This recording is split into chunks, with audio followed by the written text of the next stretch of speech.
During the winter of 2021, one of the worst and costliest winter storms in United States history swept through the country. Yet, despite this, deaths were minimal, and everyone sheltered inside their homes and weathered the blast of Arctic air. The power also stayed on for everyone, allowing them all to use their heaters. Everyone, that is, except for Texans. Instead, Texas experienced near catastrophic power outages.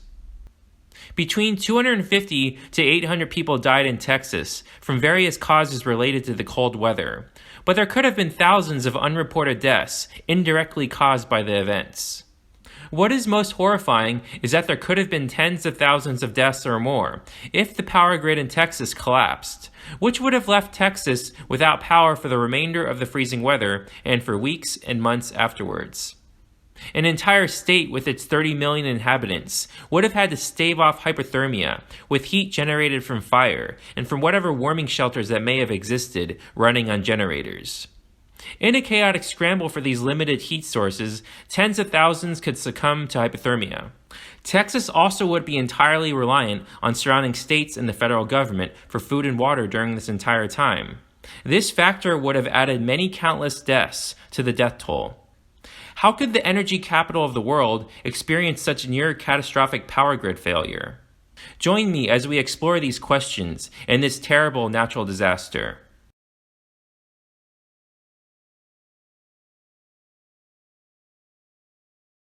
As the days began to shorten in the Northern Hemisphere and temperatures began to plummet towards the end of 2020, the polar vortex in the North Pole region swirled in the stratosphere, 10 to 30 miles in the sky. This continuous flow of cold air typically forms in late autumn and stays trapped in the northern and Arctic regions until dissipating around spring. When a polar vortex is trapped, it is said to be strong, as the vortex is spinning cold air very fast in a concentrated region far in the north and high in the sky. However, starting in the late fall of 2020, the polar vortex became what is called weak, meaning the air circulation started becoming slower and unstable. This instability was brought about by Arctic oscillation, which is the shifting system of atmospheric pressure between the Arctic regions and the regions of the North Atlantic and Pacific Oceans. In the fall of 2020, the Arctic oscillation was strongly negative, which is when higher than average air pressures existed over the Arctic and lower than average air pressures are created in the Northern Pacific and Atlantic Oceans. This caused the polar air to shift further to the south, where the air pressures were low, while warmer air from the south swooped in up to the north. Global warming may have influenced these weather systems, as the Arctic region in the north has been experiencing an unprecedented loss of ice. However, other scientists disagree, and a consensus has yet to be reached. Amidst the instability caused by the negative Arctic oscillation, the cold Arctic air also began to seep into the jet stream. The jet stream is also called a tropospheric polar vortex and is a mass of rapidly moving winds that zip around 5 to 9 miles above the Earth's surface. By January 2021, the polar vortex in the stratosphere in the far north weakened to such an extent that massive amounts of Arctic air entered the troposphere, which then began racing down towards the south. By February, the central and southern United States were shrouded in cold air, which fueled the creation of multiple storms.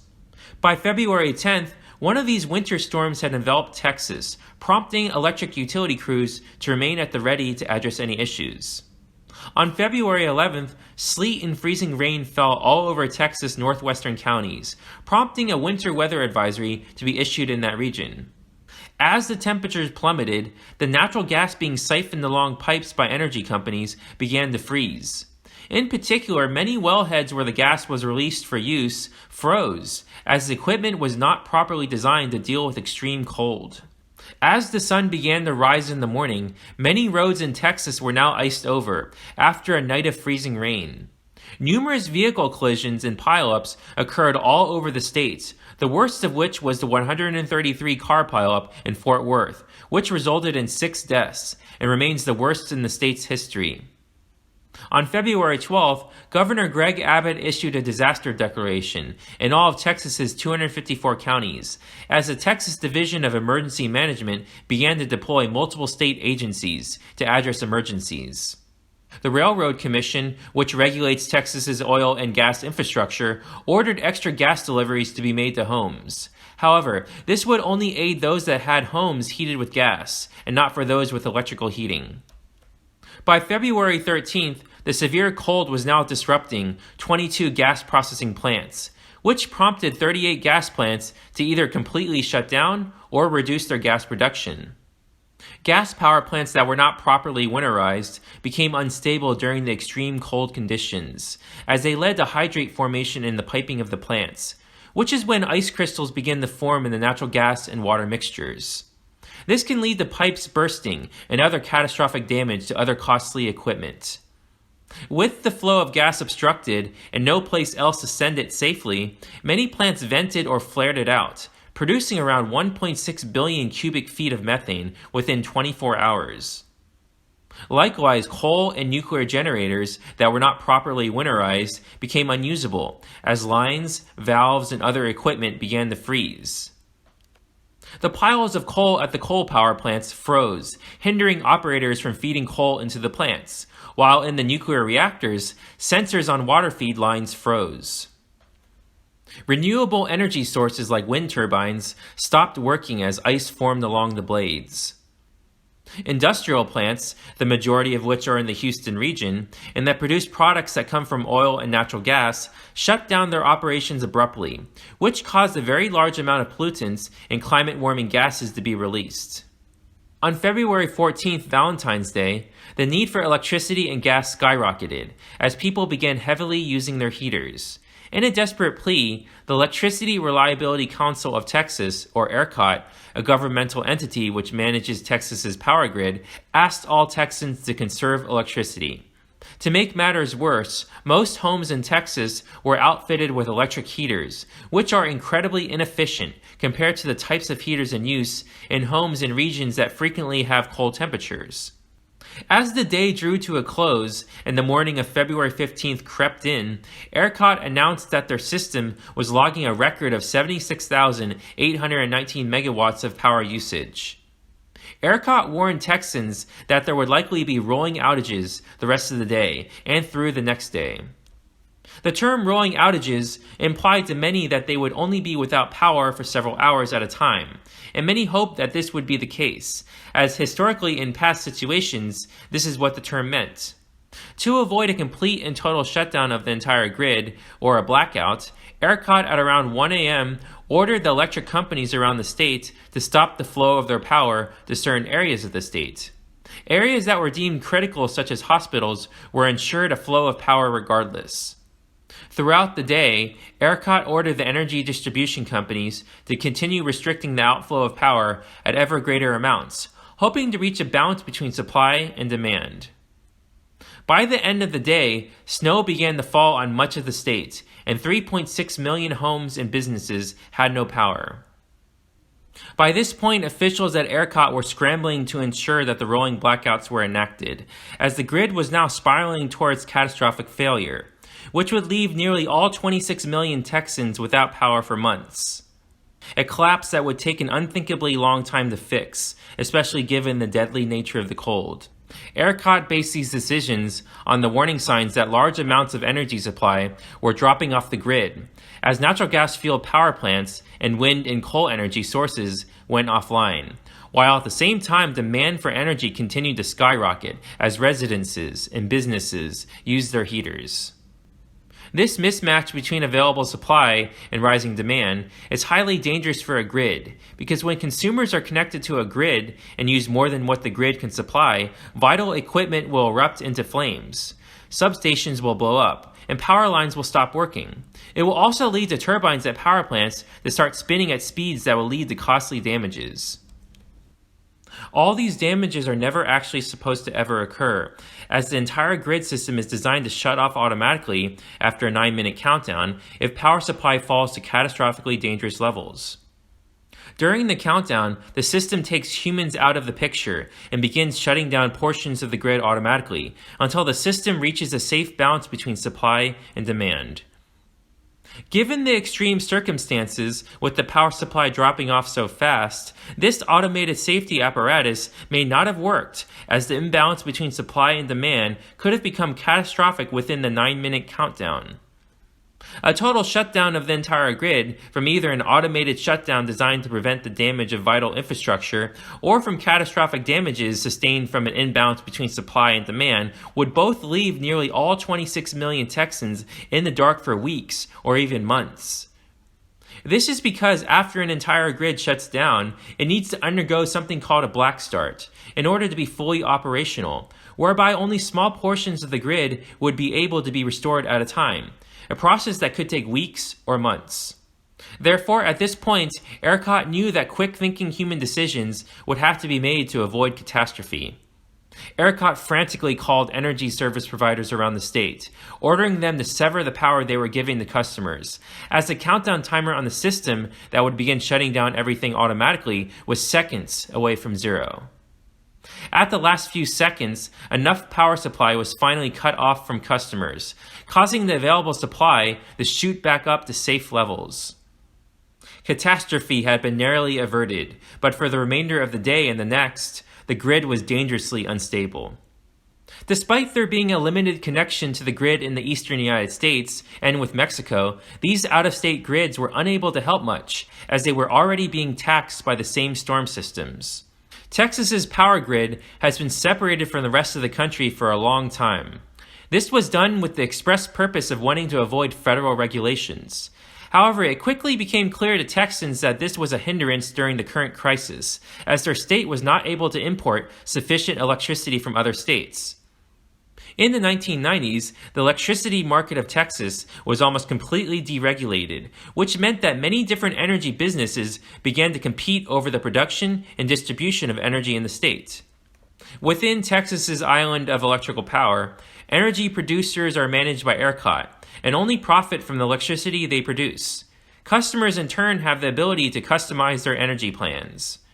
Typically, in any other area of the United States, a state government controls most of the aspects of electricity production and distribution, and as a result, there are few options for customers, but Texans have a wide range of energy plans to choose from.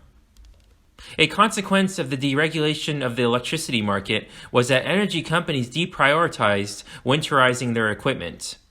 Another consequence of the deregulated electricity market is that energy companies that are still able to produce energy despite not being properly winterized stand to profit immensely in times of scarcity. This is exactly what happened as Texas froze. In the middle of the day on February 15th, the computer system that managed the prices for the electricity market in Texas glitched and interpreted the situation as one of oversupply of electricity and dropped prices. ERCOT became concerned and decided to manually override this and set prices at $9,000 per megawatt hour in order to avoid having to restart the market, which in their minds could have led to even more chaos and instability, as prices would likely fluctuate. As a result, customers were footed with crushingly expensive energy bills within a deregulated system that was touted as cheaper, more efficient, and logical. Companies who could pass on the energy bills to their consumers profited, while those such as the many energy distributors that had to buy the overpriced gas and then transport it to customers were put on the path towards financial ruin. On February 16th, Governor Abbott went on Fox News and falsely claimed that the energy crisis was mostly a result of a failure of renewable energy sources, contradicting the statements made by the senior director of ERCOT, who had said earlier that renewable energy was the least significant factor. Soon afterwards, Abbott declared that the reform of ERCOT had to be given top legislative priority.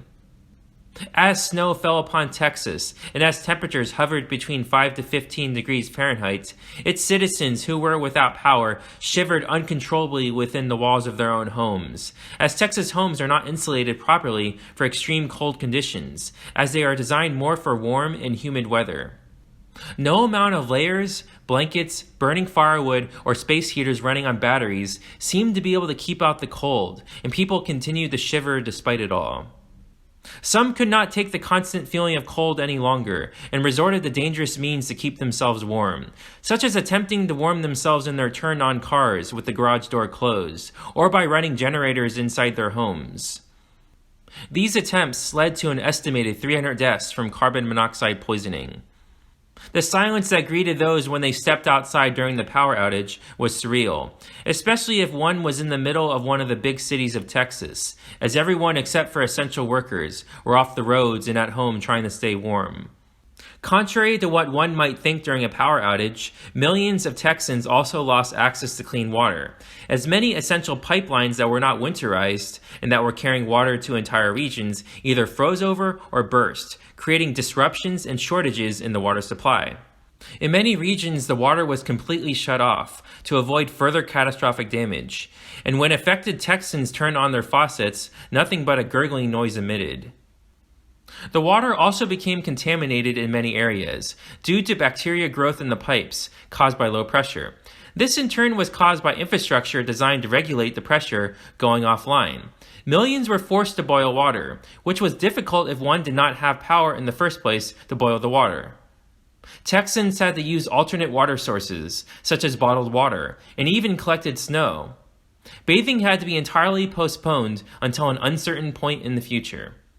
Many pipes improperly insulated for the cold burst in people's residences and in businesses, flooding interiors, caving in ceilings, and causing millions of dollars in damages, and further making many indoor shelters unlivable on top of the unbearable cold. Stores ran out of food, and people survived on canned food and other non-perishables, or from the few remaining businesses selling food, such as food trucks running on generators. The relentless freezing temperatures and the lack of adequate shelter and heat sources, compounded by the lack of access to food and water, was a unique ordeal of pain and suffering upon the body for millions. On February 17th, more snow and freezing rain descended upon Texas, hampering efforts to fix the grid, as around 2.8 million Texans continued to suffer without power in the cold. On February 18th, the temperatures began to rise, prompting ERCOT to end the statewide rolling outages, and to the relief of millions, the power and heat was largely restored for the entire state. By February 22nd, most people had their power restored. Around 69% of Texans lost power during the storm at some point. These periods of outages were punishing, as they averaged 42 hours, and for some people they even lasted for several days, all during temperatures ranging between 5 to 15 degrees Fahrenheit. The official death toll is at least 246 people who were killed directly or indirectly by the events. However, many consider this to be a vast underestimate and say that hundreds more were likely killed, with some estimating that as many as 702 people were killed. Many died from hypothermia, carbon monoxide poisoning, or due to the loss of access to critical medical equipment. Adding insult to injury, many Texans received massive electrical bills, with some as high as $17,000, while methane gas providers made $11 billion in profits during the crisis. In total, Texans collectively must pay around $37.7 billion in electric bills. It is estimated that Texans footed with these bills will be paying back gas companies for the next 30 years. One question remains: has Texas learned its lesson and properly winterized its electrical infrastructure? On June 8th, the Texas legislature passed a bill which required the Public Utility Commission, the Texas agency responsible for managing ERCOT, to winterize power plants. ERCOT has said that 321 of the 324 companies generating power that it has inspected have promised to winterize. However, gas producers were still not required to winterize. Many observers have pointed out that gas companies have absolutely no incentive to winterize their infrastructure, as they stand to reap profits during times of crisis and scarcity. If they were to winterize, then the gas would be plentiful and cheap during extreme winter weather. But if they do not winterize, their output levels would decrease, and the price of their product would increase. Many have also pointed out that the gas companies fund most of the Texas state politicians. On March 1st, Deanne T. Walker, the chairwoman of the PUC, resigned after a week of questioning from the Texas legislature over her performance during the winter storm. 2 days later, the governor who had appointed Walker got Arthur D. Andrea into the position.